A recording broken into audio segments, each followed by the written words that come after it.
Halo Sobat Tani semuanya, senang sekali bisa berjumpa kembali dengan Sobat Tani semuanya. Kali ini kita akan sharing atau berbagi pengalaman, bercerita masih seputaran kebun kakao. Oke teman-teman, hari ini kita akan bahas tentang pemangkasan besar. Jadi kapan pemangkasan besar itu harus dilakukan. Oke, baik, jadi Sobat Tani semuanya, perlu dulu Sobat Tani ketahui ada dua jenis pemangkasan, yaitu pertama, ada beberapa jenis pemangkasan. Yang pertama pemangkasan besar, ada juga istilahnya pemangkasan bentuk. Pemangkasan bentuk itu untuk anak kakao yang sudah mulai muncul cabang. Lalu ada pemangkasan rutin, yaitu pemangkasan tunas air.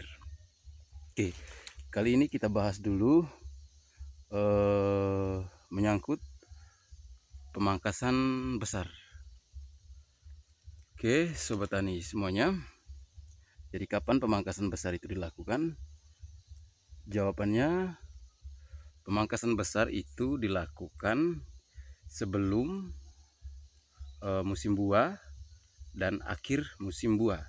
Jadi biasanya itu awal musim buah itu biasanya di bulan 11, bulan 12 itu biasanya awal musim buah. Jadi saat itulah kita melakukan pemangkasan besar, juga di akhir musim buah. Oke, di akhir musim buah, yaitu di bulan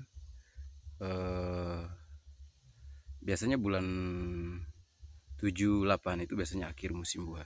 Jadi pada saat itu juga dilakukan pemangkasan besar.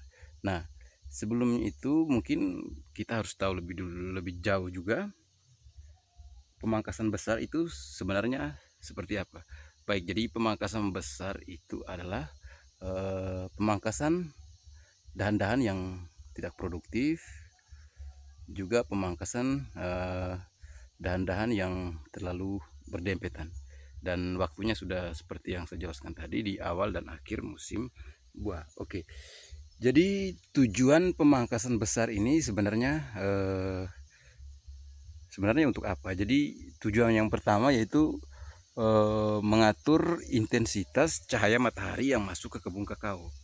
Jadi kebun kakao kita harus bisa mengatur intensitas cahaya yang matahari yang masuk agar tidak terjadi pembusukan kakao, pembusukan buah pada kakao. Oke, itu tujuan yang pertama.